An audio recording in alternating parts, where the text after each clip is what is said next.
दोस्तों, आज की कहानी है जुड़वा बच्चा पैदा होने की खुशी में। कहानी पसंद आए तो वीडियो को लाइक और सब्सक्राइब जरूर करना। आकाश, तुम अपनी सेहत का बिल्कुल ख्याल नहीं रखते हो। शादी के 10 साल बाद भी रिंकू मिंकू से ज़्यादा मुझे तुम्हारा ख्याल रखना पड़ता है।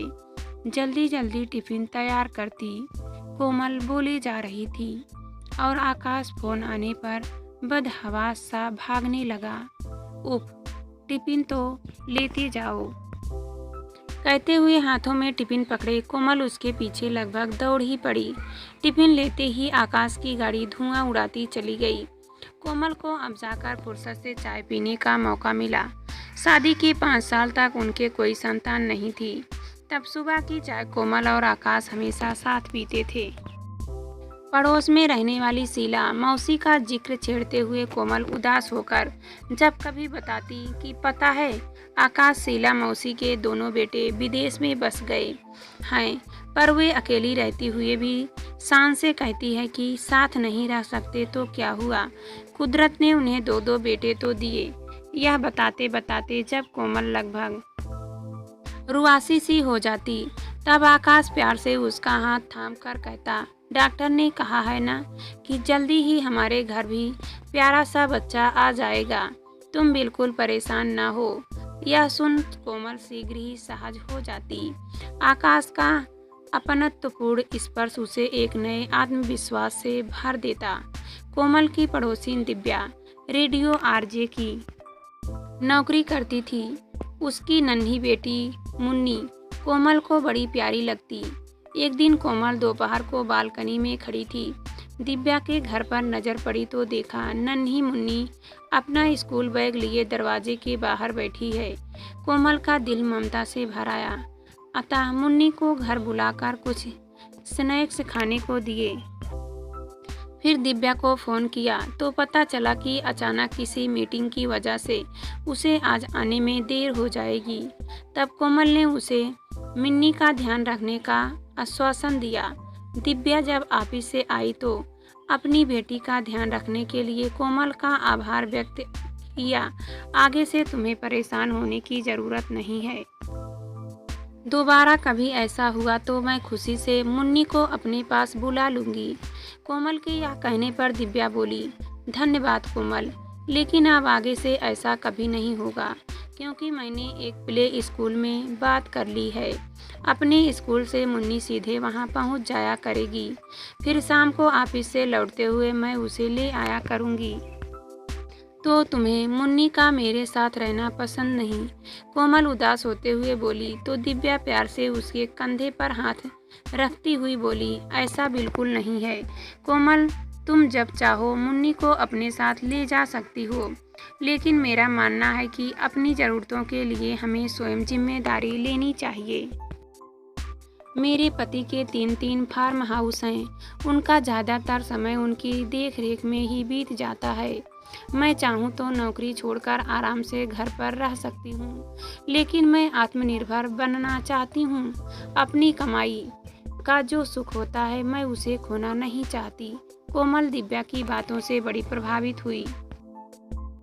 उसके मन में भी अपनी कमाई का सुख पाने की इच्छा बलवती होने लगी। फिर उसे जल्द ही उसका मौका भी मिल गया।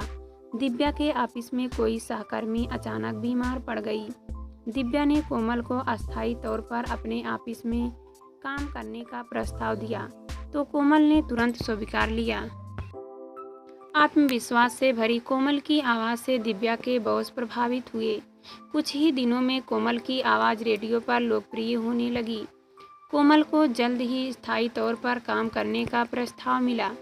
वह बेहद खुश थी। आकाश से उसे प्रोत्साहन मिला तो वह रेडियो की दुनिया में अपनी पहचान बनानी चली गई। इसी बीच कोमल की खुशी का तब ठिकाना न रहा जब उसे पता चला कि वह मां बनने वाली है। कोमल ने अपने परिवार को प्राथमिकता दी। जब उसे पता चला कि उसे जुड़वा बच्चे पैदा होने वाले हैं तो विनम्रता के साथ अपनी नौकरी से त्यागपत्र दे दिया। वक्त के साथ 2 नन्हे राजकुमार उसके जीवन में आए तो वह निहाल हो उठी। दो दो बच्चों की एक साथ देखभाल से कोमल थक कर चूर हो जाती, लेकिन आकाश बच्चों की देखभाल में उसकी मदद करने की बजाय अपना ज़्यादातर समय आपिस को देता था। वह जब कभी आकाश को अपने बच्चों की किलकारियाँ सुनाने की कोशिश करती, आकाश उसे उतना ही दूर भागता महसूस होता। वह जितना ज़्यादा आकाश के करीब जाना चाहती, आकाश उससे उतना ही दूर जाता रहा। वह समझ नहीं पाती कि जुड़वा बच्चे पैदा करके आखिर उसने ऐसा कौन सा अपराध किया कि आकाश उसे अपने से दूर करना चाहता है। धीरे धीरे कोमल समझने लगी कि आकाश को जब उसका स्पर्श पसंद नहीं आता। अब आकाश जब तब ऑफिस के दौर पर रहने लगा। अपने दोनों बच्चों की परवरिश की पूरी जिम्मेदार कोमल के कंधों पर आ पड़ी। कुछ ही दिन पहले तो उसने अपने बच्चों का चौथा जन्मदिन मनाया था। आकाश उस दिन भी मेहमानों की तरह आखिर में आया था। उस दिन कोमल ने कुछ लोगों को आकाश के बारे में कुछ कानाफूसी करते सुना, मगर उसने लोगों की बातों पर ध्यान नहीं दिया। लेकिन कुछ दिनों बाद एक ऐसी घटना घटी कि उसने कोमल का नज़रिया ही बदल दिया।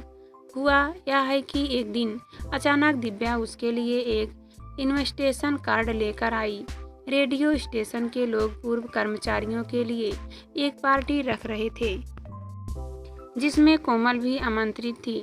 आकाश ऑफिस के दौर पर गया हुआ था। बच्चों को प्ले स्कूल में छोड़कर कोमल अतिथि होटल में पार्टी में शामिल होने गई।